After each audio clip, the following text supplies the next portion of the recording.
of analysis all the time, and it's hard to determine which level of analysis you should focus on, especially when something complicated is happening.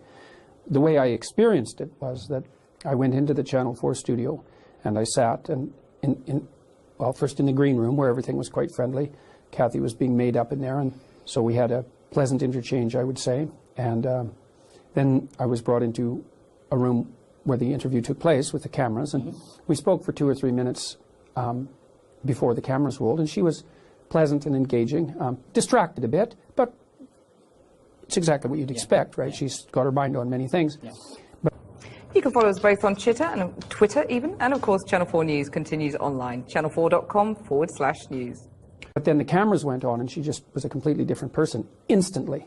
And so that was interesting. You know, it was interesting to me that she had both of those approaches so instantaneously at her disposal, you know. And so, of course, the first thing that entered my mind was, well, you know, my eyebrows went up and I thought, okay, which of these two people is the real person, right? And then well, you could say she played devil's advocate. I suppose that's one way of thinking about it. She laid out a set of ideological presuppositions, 2 sets actually, her set and my set. And the set of ideological presuppositions that she laid out for my side of the argument bore very little resemblance to anything that I think or say. And so she would ask me a question, which wasn't really a question. It was a barb with bait on the end of it. Maybe that's how women want their relationships, those women. I mean, you're making these vast generalizations. I'm a clinical psychologist. Right, so you're saying you've done your research and women are unhappy dominating men. I didn't say they were unhappy dominating men. I said it was a bad long-term solution. And I would respond, and then she would tell me... So you're saying? Yeah, she would say what I said, except then what she would say had nothing to do with what I'd say. She was actually... She was fabricating on the fly the person that she hoped, the villain that she hoped I would be, and then insisting that that was me and that denying it was a lie. Essentially, that's what the interview was. So let me just get straight. You're saying that we should organize our societies along the lines of the lobsters. I'm saying that it's inevitable that there will be continuity in the way that animals and human beings organize their structures. So it's deeply insincere because she was playing an ideological persona, and she wanted you to play one as well. Well, she wanted me to be the proper foil for that, you know, and was insistent, is the right word, that I abide by that particular decision. You're saying that trans activists could lead to the deaths of millions of people? No, I'm saying that the philosophy that drives their utterances is the same philosophy that already has driven us to the deaths of millions of people. Okay. But there was more to the interview than that, because it was, I mean, I've had a lot of experience listening to people. Tens of thousands of hours of experience listening to people, because I'm a clinical psychologist and I've had an extensive practice and I've dealt with every sort of person you could possibly imagine, and a very large number of people that you couldn't imagine no matter how long you tried. So I was watching her after the first minute like a clinician instead of like an interviewer, and I was really paying attention to what she was doing. And I truly don't believe that anything she said in that entire interview was true on its own. It was all, I actually have a chapter about this in my book called Assume That the Person You're Listening to Knows Something You Don't, which is a taxonomy of conversational types and a discussion about how to engage in a conversation if what you're trying to do is further your knowledge of the truth. If both of you are trying to further your knowledge of the truth, which is a proper conversation, it's the highest form of conversation, not the only form. You could amuse each other too, that's a perfectly good form, or you can have a friendly spar, or you can play a primate dominance hierarchy game, which is very, very common, which is mostly what was happening in that interview. Yes, and it depends on the time frame. I mean, there's intense pleasure in momentary domination. That's why people do it all the time. But it's no formula for a successful long-term relationship. That's reciprocal, right? But she was using her words as tools to attain a particular kind of end. And I couldn't exactly figure out what the end was. Some of it would be to dominate the interviewee, especially if that's a person, then that would be contaminated with ideological correctness. You want to dominate your interviewee if you believe that they're wrong from an ideological perspective. And you want to do that, number one, to attain victory, and number two, to buttress your ideological points. Yeah. So there was that. Then there was some devil's advocate, I suppose, and maybe that's more forgivable because you could say that she has a responsibility to do that as a journalist, which I don't believe, by the way. Yeah. Asking difficult questions and playing the devil's advocate are not the same thing, even though sometimes playing the devil's advocate is necessary. And then I think there was an underlay of career grandstanding. I don't know that much about her, and I don't know how she's made her reputation, but she is obviously a combative person, and my suspicions are that she's made a success of putting people, maybe she's made a success of herself in other ways, but she's made a success of herself, at least in part, by putting people uncomfortably on the spot. My friend Jordan Peterson, who's really terrific, he was being interviewed on, I believe it was CBC, the Canadian Broadcasting Company, and he was asked by this interviewer about why he does not use the gendered pronouns that transgender people would appreciate. And this interview goes very, very poorly for the interviewer. I mean, this one goes under Peterson Destroys on YouTube. It's just hideous. Here we go. Why should your right to freedom of speech trump a trans person's right not to be offended? Because in order to be able to think, you have to risk being offensive. I mean, look at the conversation we're having right now. You know, like you're certainly willing to risk offending me in the pursuit of truth. Why should you have the right to do that? It's been rather uncomfortable. Well, I'm very glad I put you on the spot. Well, I'm very glad that I have exercised my freedom of speech. You get my point. It's like you're doing what you should do, which is digging a bit to see what the hell's going on. So and that is what you should do. But you're exercising your freedom of speech to certainly risk offending me. And that's fine. I think more power to you as far as I'm concerned. So you haven't sat there and I'm just trying to work that out. I mean,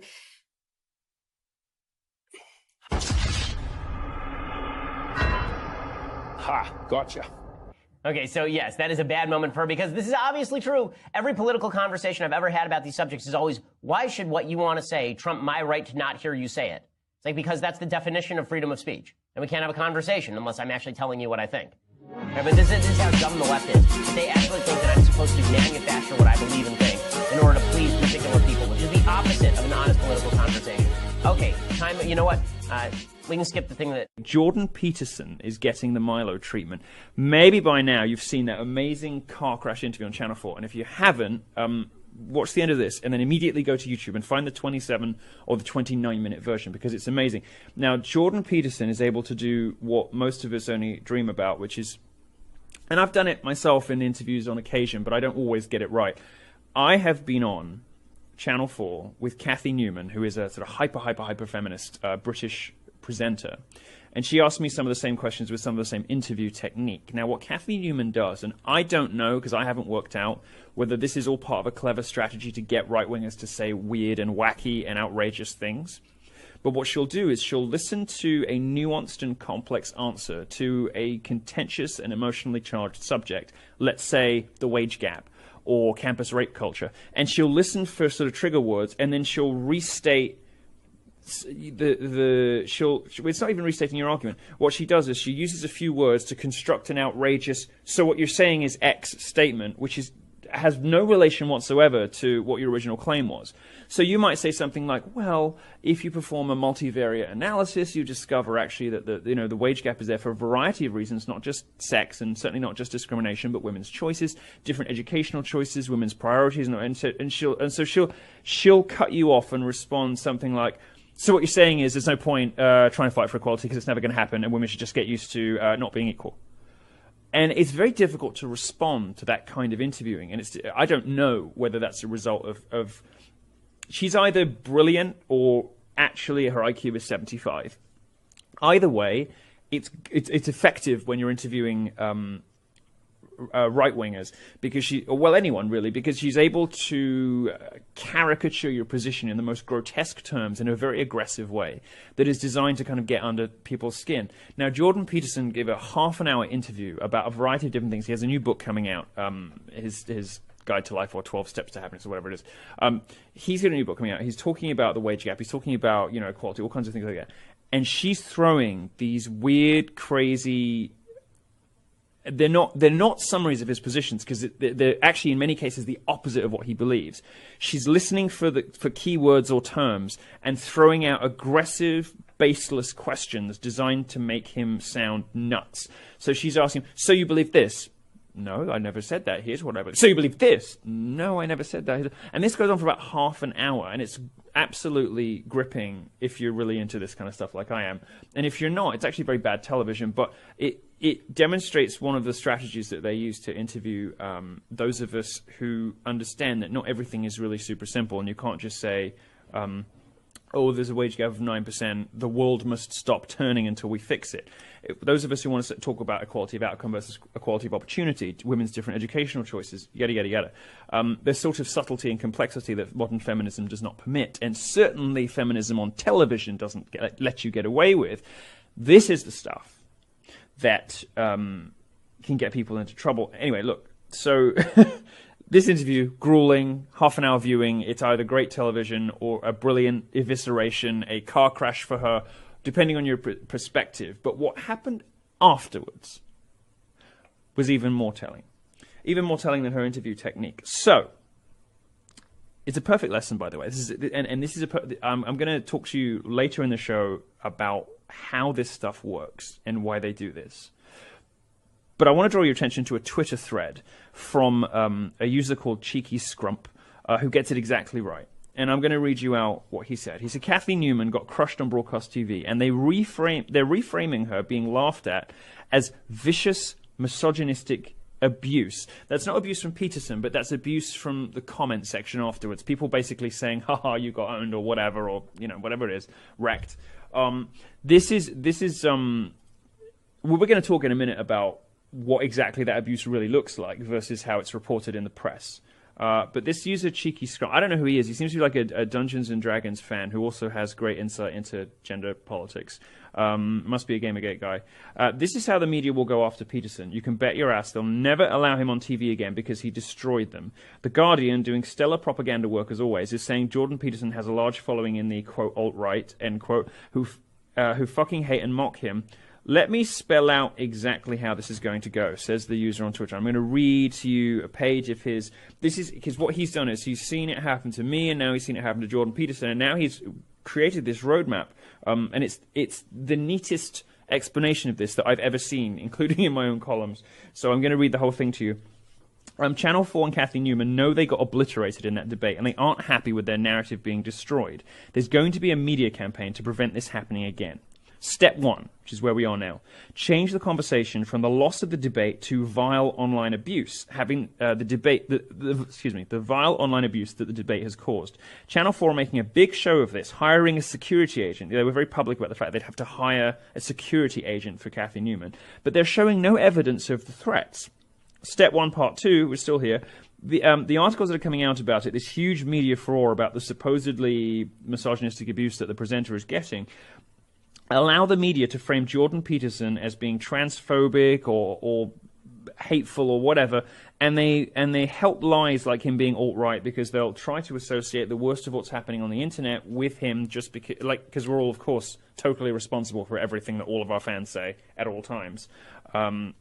This removes people from the primary source video and controls the narrative about what Jordan Peterson believes. So what they're doing is they're saying, well, because Jordan Peterson is surrounded by a load of harassers and abusers and threateners on the internet, that's what he believes too. He's just as bad as all of them. Now let's talk about how bad that abuse was. Interestingly, in this conversation, the question of what was said in the debate and who won and who said what and who you agree with is starting to become a bit muddier because the attention isn't on that anymore. The attention is not on what was on television, what was said. The attention is now on the story around this show. So step 2, says this guy, Peterson will be asked to disavow his own fan base, and he'll be conflated with any and all abuse online that women receive. His refusal to roll over in the face of this will be framed as an endorsement of harassment, and the more naked agendered media will carry endless hit pieces. Absolutely true. Happened to me, it's now happening to him. Having Jordan Peterson on a TV show or at an event will be reframed as dangerous to women or endorsing a harasser, and he will be banned from UK events and interviews, and his events will be cancelled due to safety. Does that sound familiar to anyone? It should, because there was a mischievous homosexual fag who was experiencing just this same thing in June 2015 and all the way ever since, right up until today. So, what this demonstrates is great that this is happening. What this demonstrates is not just me being out there, being crazy, upsetting people, trolling people, having this band of whatever following me around everywhere that makes it impossible to interview me or impossible whatever. This is not a Milo problem. This is a left problem. This is a problem of their own invention and fabrication, their own making. And now they're doing it to Jordan Peterson, who is way more mild-mannered than I am. Far more beyond reproach than I am. I know that I upset people on purpose, and I'm perfectly happy to admit it. But Jordan Peterson is up there in Christina Hoff Sommers territory. So they're doing it to him too. Step 4. Peterson's mere presence on social media and YouTube will be called into question. Well, there we go. That's exactly what happened to me, isn't it? Calls will be made for his hateful rhetoric that encourages harassment to be banned from the internet. Marxist trans advocates are already doing this, but online media will follow suit. It's the same old strategy from the far left. If you lose a debate, reframe their arguments as harassment and ban, harass, and smear the person making them. They did this at full force to Milo, says the guy. The Belfast Telegraph released a headline. I got all this, by the way, from this Twitter account, and there's a great blog post I'll tell you about in a minute. The Belfast Telegraph says this: the anti-snowflake crusader. To his fans, Canadian psychologist Jordan Peterson is a hero of rationality, but to his critics, he's an alt-right transphobe. To his critics, let me let you in on a little secret of the press, of the media, of how journalists work. To his critics is a sleight of hand. It's a fudge. It's a maneuver that enables the journalist to say about you what they secretly themselves want to say without having to cite anybody else saying it, without having to find out if anybody outside newsrooms and university campuses actually believes that, without having to find out if anyone at all believes that, aside from the specific writer of the piece and perhaps their editor. His critics say, in a headline, you'll find this as a curious pattern, and these headlines that say, critics allege, blah, blah, blah, or according to his critics, blah, blah, blah. Very often in the piece itself, it shows no evidence whatsoever. There's no examples, there are no quotes, nothing. But the job has been done by that headline, because people sort of assume, oh, well, headlines are a sort of loose approximation of what the story contains. No, these headlines are being used to confect reputational damage. They're used to imagine criticisms that don't exist except in the furthest fringes of the far left. Imagine if a headline read, and this is the Twitter guy that I mentioned, to her critics, Linda Sarsour is an Islamist scam artist who wants to cut women's clits off. Well, that's what they're doing to Jordan Peterson. Also, compare the volume of coverage now. Compare the amount of coverage that you've seen about this supposed harassment crisis. And this is repeating itself. It's historic. Again and again. Gamergate, Milo, all this stuff. Compare the amount of coverage that you're seeing about this harassment issue with the amount of coverage about the debate itself. Because the debate itself was ignored completely by the left and by the mainstream. Why? Because it embarrassed them so much, it obliterated them. And because Cathy Newman looks so retarded in it as well, next to somebody who so obviously intellectually outclassed her. There's been a problem with my interview giving too. So nobody's talking about it anymore. This is misdirection. This is doing it on purpose. This is a strategy. It's exactly the point. Nobody remembers anymore who was saying what. That's why they do it. It's a disaster for the left. But the only thing worse for the left, the only bigger disaster for the left, would be if Cathy Newman had received no misogynistic abuse. Because then what would they do? By putting people uncomfortably on the spot. Yeah. Still, women aren't going to make it. That's what you're really It saying. depends on your measurement techniques. They're doing just fine in medicine. And so all those things were going on at the same time. And then, of course, underneath that is the fact that there was an ideological battle being played out. I would say a threefold ideological battle. There was the battle between her position, which was radically neo-Marxist, postmodernist, I would say. She was arguing against who she thought I was, and so that was the battle. And then there was the position I was trying to put forward, which had virtually nothing to do with what she was discussing. She was fighting your strawman. Mm-hmm. Yeah, well, and it was like I was able to remain reasonably detached during the interview because I realized almost immediately that whoever she was talking to bore very little resemblance to me. Yeah. And so, I mean, she was quite sophisticated in some sense in what she did, because she did manage to sort of... Her claims became so preposterous and so self-contradictory that it was difficult to remain completely detached. And I think, and this was the crux of the interview, and I think the part that's attracted the most attention, she had asked me at one point in a provocatively self-righteous manner just what gave me the right to assume that my privilege of free speech, let's put it that way, gave me the right to potentially offend someone and hurt their feelings. Yeah. Well, that's what they said it was designed to do. Okay, you cited freedom of speech in that. Why should your right to freedom of speech trump a trans person's right not to be offended? Because in order to be able to think, you have to risk being offensive. I mean, look at the conversation we're having right now. You know, like, you're certainly willing to risk offending me in the pursuit of truth. Why should you have the right to do that? It's been rather uncomfortable. Well, I'm very glad I put you on the spot. Well, I'm very glad that I've exercised my freedom of speech. You get my point. It's like you're doing what you should do, which is digging a bit to see what the hell's going on. So and that is what you should do. But you're exercising your freedom of speech to certainly risk offending me. And that's fine. I think more power to you as far as I'm concerned. So you haven't sat there and... I'm just trying to work that out. I mean... Ha, gotcha. You have got me. You have got me. I'm trying to work that through in my head. Yeah, it took a while. It did, yeah. It took a while. You have... And I thought about 6 things at the same time. But the first thing I thought was, you're a journalist. That's the last question in the world you should ever ask someone if you have any genuine integrity as a journalist. Because that's all you have as a journalist. You have the right to offend people and hurt their feelings.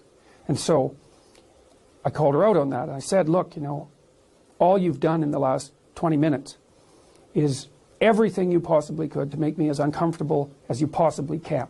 Yeah. And I said it in a way that I would say was designed to let her know that I knew exactly what she was doing. And then I suggested that that was actually okay, because she had every right to do that, but that she couldn't have it both ways. She couldn't make her living and her reputation using those tactics, let's say. And those are, for her, those weren't tactics of seeking the truth. They were almost purely tactics of domination, right, and one-upmanship. Yeah. And maybe, you know, if you live in the postmodernist world, you don't believe in truth anyways. There's just victory and power games, and so perhaps that's what she was pursuing. I don't know exactly what she was pursuing, but it was so palpably obvious to the two of us at that point that she had, in fact, done nothing except try to make me uncomfortable, that calling her on it left her speechless. And then that was the only time, I would say, when I actually spoke to the genuine human being instead of the ideological so the front. ideological front, it fell off briefly, and then you said, I got you? Yeah, well, I would say technically, and this might be interesting for people who are interested in Jungian psychology, if you want to understand what Carl Jung meant by animus possession, which is a very difficult concept, then that interview was a textbook case of having a discussion with someone who is animus possessed. And I can't explain what that means because it's very complicated, but if you go and read Jung and you read about animus possession, and you need a demonstration of it so that that you get a sense of what it means, then that interview is exactly indicative of that. And I would say, as advice to people, maybe it's more like education, with anyone who is animus possessed, their goal is to engage you in the argument. If you engage in the argument on the terms they've defined, you lose. It doesn't matter whether you win or lose. Yeah. You lose as soon as you engage in the argument. And so what I did in the interview was just not engage in the argument. Yeah. Right. I mean, there's no comparison between Mao and a trans activist, is there? Why not? Because trans activists aren't killing millions of people? The philosophy that's guiding their utterances is the same philosophy. The consequences are... Not yet. You're saying that trans activists could lead to the deaths of millions of people? No, I'm saying that the philosophy that drives their utterances is the same philosophy that already has driven us to the deaths of millions of people. Okay, tell us how that philosophy is in any way comparable. Sure, that's no problem. The first thing is that the philosophy presumes that group identity is paramount. That's the fundamental philosophy that drove the Soviet Union and Maoist China.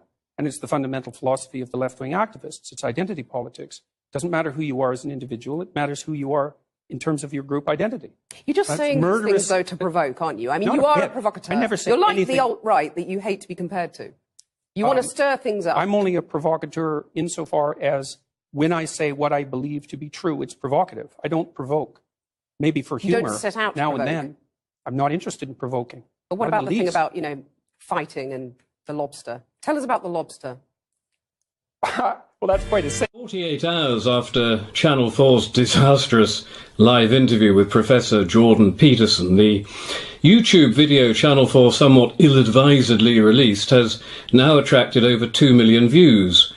And if you Google Jordan Peterson, Cathy Newman, you'll find a global interest in this clash of ideologies. There are links in Spanish and German and French and loads of other languages because there's this massive interest in this apparently innocuous interview. It's an extraordinary reaction to a political video. It doesn't compare in viewing figures to a Britney Spears vid in which she extols the virtues of veganism or leather handbag accessories, of course, but in political terms, this degree of global fascination in something as dull as the alleged gender wage gap is entirely unprecedented.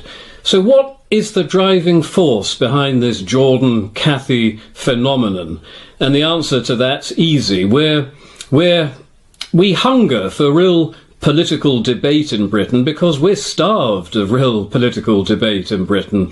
The authoritarian liberal elites control the means of information, and they never usually allow anyone like Professor Peterson anywhere near a studio. Their no platform for the right means that we're fed this unending diet of politically correct dogma via the mouths of the anointed liberal elite who know they don't represent popular opinion but who work tirelessly to make damn sure no one's allowed anywhere near the media bubble to propose a learned, valid, legitimate opinion. And this isn't because the liberal elite fear our ideology per se, it's because they fear being utterly unable to refute our ideology.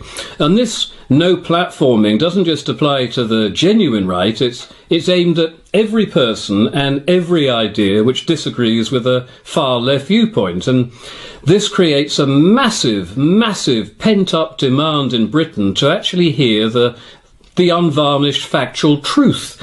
And into this vacuum of truth stepped Professor Jordan Peterson, who somehow sneaked past the bouncers. He vaulted the tassel gold ropes and he whipped into the hallowed VIP liberal arena from where he was, most unusually, allowed to make his non-left-wing argument.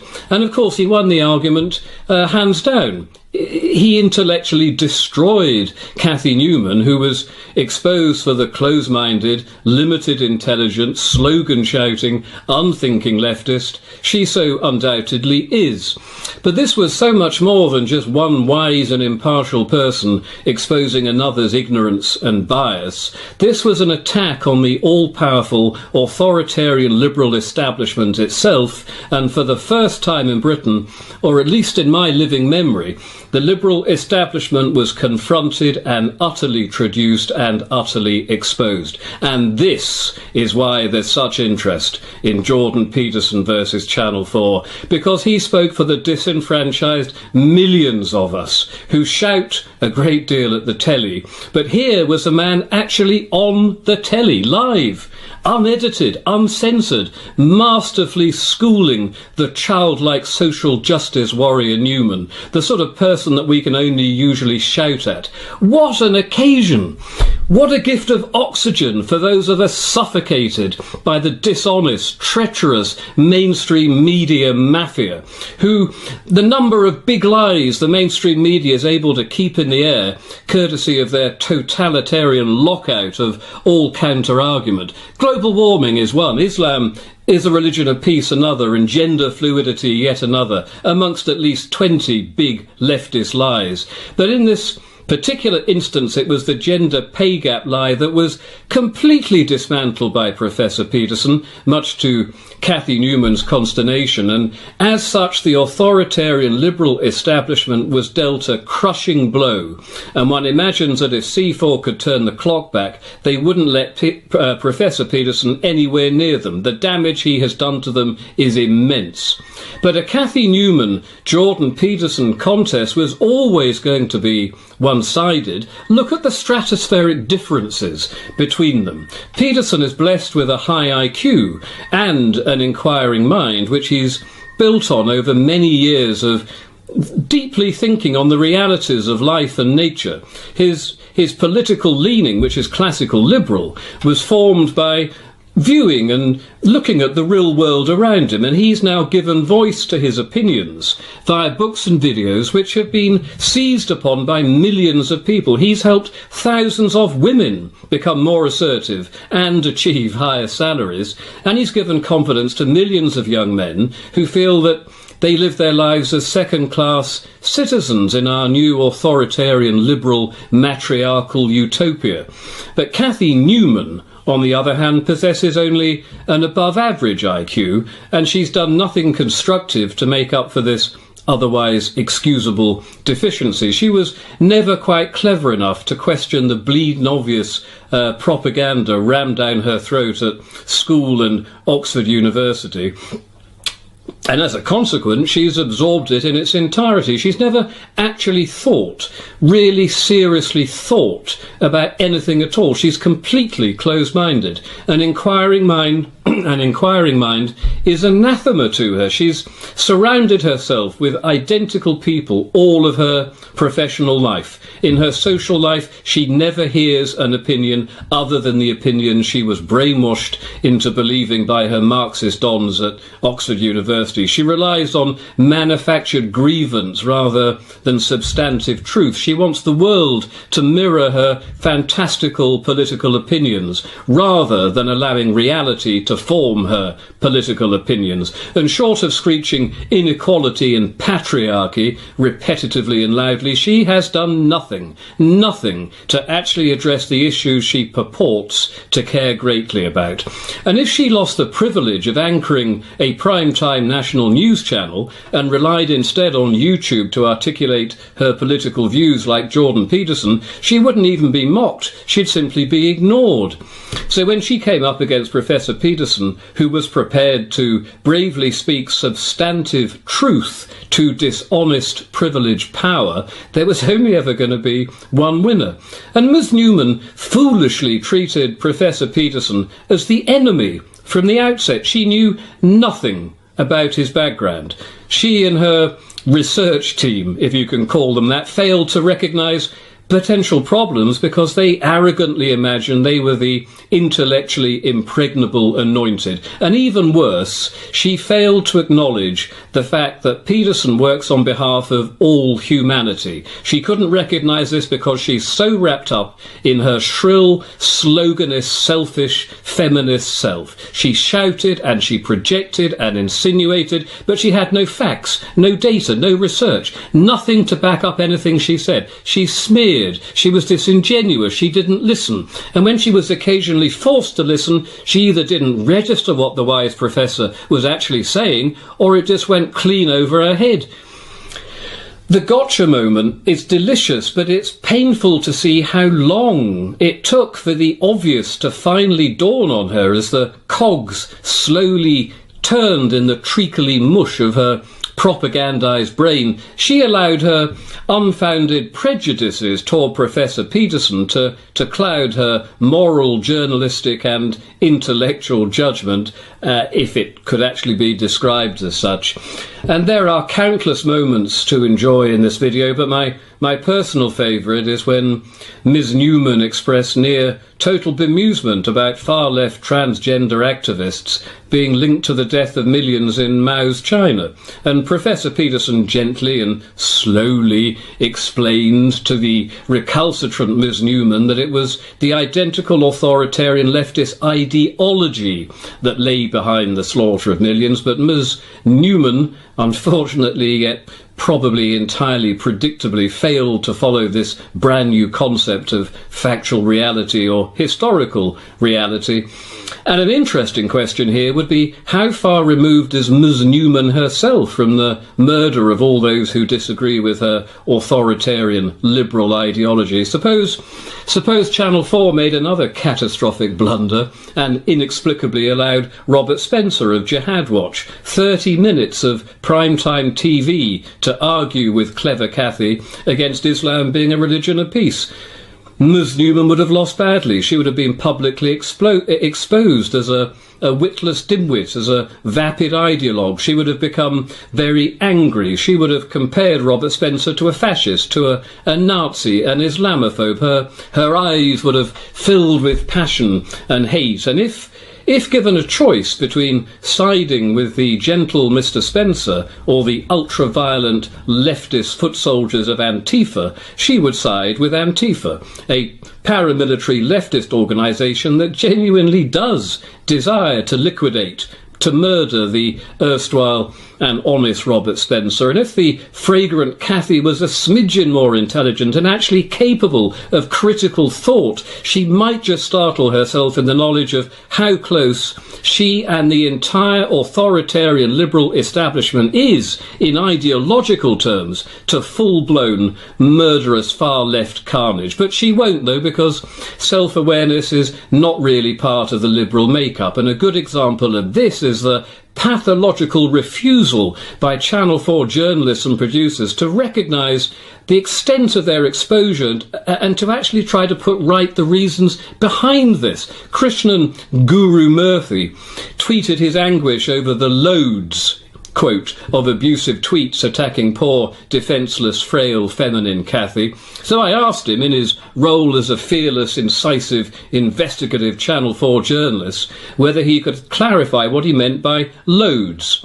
He didn't reply, but it would seem that the loads apparently is 1% of the comments are abusive, which means that the valid 99% of the comments are now being ignored by Channel 4 in their totality. And by doing this, they add insult to injury. They first underestimate Professor Peterson, then they try to smear him as an alt-right sexist promoting misogyny and the patriarchy. And when this spectacularly backfires, they then accuse everyone who agreed with Professor Peterson of being misogynistic fascists. And as such, they don't feel they need to explain just why Channel 4 behaves as it has done and is continuing to do so. So, in other words, they view constructive criticism as a hate crime, or at least they pretend to do, in order to ignore it completely whilst feeling morally justified in doing so. How convenient. How achingly totalitarian. And I can just picture the Channel 4 newsroom late 2 nights ago. Krishnan Guru Murthy, John without an H, down with the Glastonbury kids, fuck the Tories, Snow, and the tremulous Cathy herself, looking through the comments and screeching, there, look at this misogynistic one, what ghastly, oh, excuse me, what ghastly, fascistic little lumpen proletarians they are. And of course they'll totally ignore the legitimate criticism, because as the new aristocracy, they're above all that sort of lowbrow plebeian vulgarity. And this is also something they're unaware of. They really are the new bourgeois aristocracy rather than the revolutionary vanguard they witlessly believe themselves to be. And Cathy Newman and her fellow travellers are part of the elite who provide the intellectual foundation for the social justice movement. They're mostly middling intelligence but highly educated white middle and upper class intellectuals from the political left in advanced Western economies. And over the past few decades, this group has become increasingly powerful, and it's now become the new bourgeoisie, much like the one Marx and the early critical theorists sought to overthrow. And this new 21st century bourgeois aristocracy utilizes many of the mechanisms that totalitarian communists use in controlling society, suppressing criticism through control of the news media and now social media, enforcing rigid etiquette in speech and behavior, using the education system to teach its values, and most importantly, representing its own interest as universal values and beliefs, and denouncing and demonizing any person who suggests an alternative viewpoint. Stalin's saboteurs and fascists have become today's racist Islamophobes and alt-righters. Alt-right and provocateur, incidentally, were two smears thrown at Professor Peterson by the egregious Ms. Newman, and in rather a provocative manner, I thought. Marx always claimed the aristocracy was maintained